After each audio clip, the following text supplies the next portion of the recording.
مدد کی تھی جبکہ تم لوگ کمزور تھے۔ اللہ کا تقوی اختیار کرو، شاید تم لوگ شکر گزار ثابت ہو۔ یہ جو یہاں پر اذلہ کا جو لفظ استعمال کیا گیا، جس کے ذریعے سے بے سر و سامانی کی جو کیفیت تھی اس کو بتایا گیا کہ بدر میں تمہاری کیفیت یہ تھی کہ تمہارے پاس بالکل کم وسائل تھے، 313 افراد، 13 تلواریں اور 2 گھوڑے۔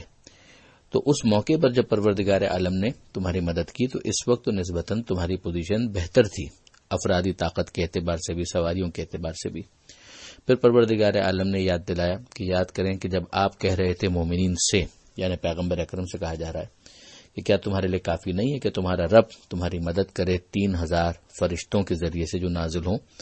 کیوں نہیں، اگر تم صبر اختیار کرو اور تقوی اختیار کرو تو پھر تمہارا اگر مقابلہ فوری ہو جائے تو تمہارے رب کی طرف سے تمہاری مدد 5000 فرشتوں کے ذریعے سے بھی کی جائے گی، جن کے نشانات واضح ہوں گے، یعنی جو آئیڈینٹیفائیبل ہوں گے۔ اور پھر پروردگار عالم فرماتا ہے کہ یہ سب کچھ اللہ کی طرف سے ایک بشرا، یعنی ایک خوشخبری ہے، اور تاکہ تمہارا دل مطمئن رہے، اور اللہ ہی کی طرف سے مدد ہوتی ہے جو عزیز اور حکیم ہے۔ یہاں پر پھر ہمیں سمجھ میں آتا ہے کہ سمجھایا جا رہا ہے کہ فرشتوں کے ذریعے سے مدد کرنا یہ بھی ایک وسیلہ ہے، ورنہ ساری مدد ہوتی پروردگار ہی کی طرف سے۔ اب یہاں پر پھر غور طلب بات ہے کہ جب ساری مدد خدا ہی کی طرف سے ہوتی ہے تو پھر فرشتوں کو درمیان میں کیوں رکھا جاتا ہے؟ یہ خدا کا ایک نظام ہے، یہ خدا کا ایک ڈیزائن ہے کہ جس میں پروردگار عالم نے اپنی مدد کے اظہار کے لیے مختلف وسیلوں کو رکھا ہوتا ہے۔ اب یہاں پر یہ سمجھا کر پھر متوجہ کیا گیا، اور ہم تاریخ کے اندر دیکھتے ہیں تو ہمیں نظر بھی آتا ہے کہ پھر کئی میدانوں کے اندر، خود اسی احد کے میدان کے اندر حضرت امیر المومنین علی ابن ابی طالب علیہ الصلوۃ والسلام کہ جن کی شجاعت کا قصیدہ شاد الحق محدث دہلوی نے مدارج النبوہ کے اندر بھی نقل کیا کہ وہاں فرشتے نے آ کر ذوالفقار کو نازل کرتے وقت یہ اعلان کیا کہ لا فتح الا علی لا سیف الا ذوالفقار، کہ اگر کوئی جوان ہے تو وہ علی، اور اگر کوئی تلوار ہے تو وہ ذوالفقار۔ تو یہ پروردگار عالم ہی کا ایک اظہار قدرت ہے کہ کبھی فرشتوں کے ذریعے سے مدد ہو جائے، کبھی مولا علی کے ذریعے سے مدد ہو جائے۔ اسی میدان جنگ کے اندر ہم دیکھتے ہیں کہ خود جناب حمزہ نے شہادت سے پہلے بھرپور اپنا کردار ادا کیا اور شجاعت کا بے مثال مظاہرہ کیا۔ اسی طرح سے بعض دیگر صحابہ کرام، جناب ابو دجانہ انصاری رضی اللہ تعالی عنہ وغیرہ، ان کا ذکر ملتا ہے۔ تو بدر کا میدان ہو، احد کا میدان ہو، اور پھر اس کے بعد میں بھی ہم دیکھتے ہیں کہ خیبر ہے، خندق ہے، ان سارے میدانوں کے اندر اس طرح کی چیزیں ہمیں نظر آتی ہیں کہ پروردگار عالم کی طرف سے نصرت اور مدد ہوتی ہے۔ ہاں، مسلمانوں کی طرف سے جب کمزوری کا مظاہرہ کیا جاتا ہے تو کئی مرتبہ میدان بالکل ایک دوسری سمت میں جاتا ہوا بھی نظر آتا ہے۔ مثلا اسی احد کے میدان میں ان تمام شجاعت کی بے مثال مظاہروں کے باوجود ہم جانتے ہیں کہ جب پیغمبر اکرم کی ہدایت پر عمل نہیں کیا گیا اور درے پر موجود اکثر افراد نے اپنی جگہ اور پوزیشن چھوڑ دی تو پھر یہ دنیا اسباب کے ماتحت ہے۔ اس کا نتیجہ یہی نکلا کہ مسلمان جیتی ہوئی جنگ گویا شکست میں تبدیل ہوتی ہوئی نظر آئی۔ اب یہاں پر تو ایک اوور آل پالیسی دی جا رہی ہے کہ پروردگار کا مقصد یہ ہے کہ کہیں پر قلع کما ہو جائے کافروں کا، اور کہیں پر ان کو شکست ہو جائے اور وہ لوگ ناکام لوٹ جائیں، مگر مسلمانوں کو بہرحال کوشش ہونا پڑے گا۔ وہ صرف غیبی امور کے اوپر تکیہ کر کے اپنی ذمہ داریوں سے اگر غفلت برتیں گے تو پھر انہیں پروردگار عالم کی طرف سے پنشمنٹ یا سزا بھی مل سکتی ہے۔ پھر پروردگار عالم یہ ارشاد فرماتا ہے کہ لیس لک من الامر شیء او یتوب علیہم او یعذبہم فانہم ظالمون۔ اس کی بہت اچھی تشریح حضرت علامہ سید علی نقوی صاحب نے کی کہ محسوس یہ ہوتا ہے کہ یہاں پر پروردگار عالم نے ان مسلمانوں کو تنبیہ کی ہے، ان مسلمانوں کے حوالے سے تنبیہ کی ہے۔ پیغمبر اکرم ظاہر ہے کہ شفیق باپ کی طرح سے اپنی امت کے لیے بہتری کے خواہش مند، جو کافروں کے لیے دعا مانگتے ہوں کہ رب اہدی قومی فانہم لا یعلمون، کہ اے پروردگار میری قوم کی ہدایت کر، انہیں نہیں معلوم۔ تو ظاہر ہے پیغمبر اکرم تو اگر مسلمانوں میں سے کوئی کوتاہی کرنے والا ہے تو اس کے لیے بھی دعا تو فرمائیں گے، مگر ظاہر ہے کہ پروردگار عالم نے گویا یہاں پر ایک طرح سے یہ کہا ہے کہ حبیبی آپ کا معاملہ نہیں ہے، خدا کی مرضی، چاہے وہ ان کی توبہ قبول کرے یا انہیں عذاب دے، یہ لوگ ظالم ہیں۔ یعنی محسوس یہ ہوتا ہے کہ یہاں پر ان افراد کے حوالے سے بات ہو رہی ہے کہ جو میدان سے فرار کر گئے تھے، تو ان کا معاملہ اتنا ناپسندیدہ ہے کہ پروردگار عالم نے اس حوالے سے ایک سخت جو ایک انداز ہے وہ یہاں پر اختیار کیا۔ اگلی آیت میں ہم دیکھتے ہیں، آیت نمبر 129 کے اندر کہ پروردگار عالم نے اپنی قدرت کی طرف متوجہ کیا. اس کا لنک ہے پیچھے کے ساتھ کہ اللہ ہی کے لیے ہے جو کچھ بھی آسمانوں میں ہے، جو کچھ بھی زمین میں ہے، جس کی چاہے مغفرت کرے اور جس کو چاہے عذاب دے.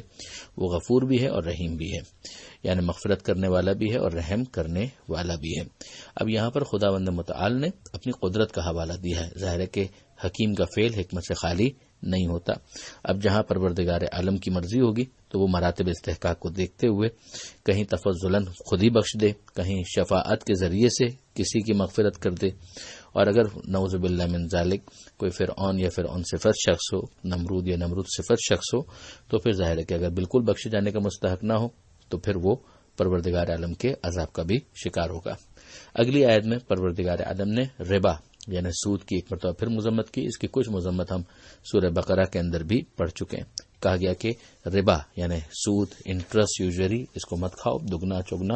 اور پھر اس کے بعد یہ کہا گیا کہ اللہ کا تقوی اختیار کرو، شاید تم لوگ فلاح پا جاؤ. یہاں پر دگنا یا چگنا کہنا یہ قید کی حیثیت سے نہیں ہے، بلکہ اس زمانے میں ہو ہی یہ رہا تھا. اوورآل ہم قرآن کا اور احادیث کا جو مزاج ہے اس کو دیکھتے ہیں تو ہمیں سمجھ میں آتا ہے کہ پروردگار عالم سود کو جڑ سے ختم کرنا چاہتا ہے. اس طرح کی قید کے مظاہرے ہم بعض دیگر آیتوں کے اندر بھی دیکھ چکے ہیں. مثلا جب اہل کتاب کے علماء کی مذمت کی گئی تو یہ کہا گیا کہ لا تشتروا بآیات اللہ ثمنا قلیلا، کہ اللہ کی آیات کو تھوڑی سی قیمت پر فروخت مت کرو. ظاہر ہے کہ وہاں پر یہ مراد نہیں ہے کہ زیادہ قیمت ہو تو فروخت کرنے میں کوئی حرج نہیں. بالکل اسی طرح کی ایک اور جو مثال ہمارے سامنے جس کو ہم پڑھ چکے ہیں کہ یہ یہود کے بارے میں کہ یقتلون النبیین بغیر حق، کہ وہ پیغمبروں کو ناحق قتل کرتے ہیں. اس کا یہ مطلب نہیں ہے کہ حق کے ساتھ قتل کریں تو ٹھیک ہے، کیونکہ انبیاء کا قتل حق کے ساتھ ہونا ممکن ہی نہیں ہے، وہ بہرحال ناحق ہی ہوگا. یہی صورت یہاں پر بھی ہے کہ جو دگنا اور چگنا جو کہا گیا تو یہ اس کو سمجھانے کے لیے ہے، نہ یہ کہ تھوڑا اگر سود ہو تو وہ چل جائے گا، بلکہ وہ کسی بھی صورت میں قابل قبول نہیں ہوگا. اس صفحے پر موجود سیکنڈ لاسٹ جو آیت ہے اس کے اندر پروردگار عالم نے ایک وارننگ دی ہے کہ ڈرو اور بچو اس آگ سے کہ جو کافرین کے لیے فراہم کی گئی ہے. اعدت للکافرین.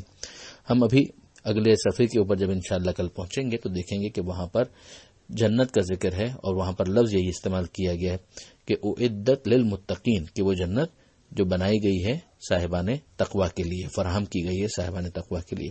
تو یہاں پر کہا گیا اعدت للکافرین، یہ کافرین کے لیے فراہم کی گئی ہے. تو تم ان لوگوں میں سے مت ہو جاؤ، ڈرو اس آگ سے اور بچو اس آگ سے. اللہ کی اطاعت کرو، اس کے رسول کی اطاعت کرو، شاید تم پر رحم کیا جا سکے. یعنی آپ دیکھیے کہ جنگ احد کے کیس کے اندر تو ہمارے سامنے بالکل واضح کہ اللہ اور اللہ کے رسول کی اطاعت اگر نہ کی گئی تو پھر اس کا جو ریپرکیشنز والا معاملہ ہے وہ انسان کو فیس کرنا پڑتا ہے. یہاں پر یہ صفحہ مکمل ہوتا ہے. پروردگار عالم سے دعا ہے قرآن سمجھنے اور اس پر عمل کرنے کی توفیق عطا فرما، اور وارث قرآن امام زمانہ کے ظہور میں تعجیل فرما.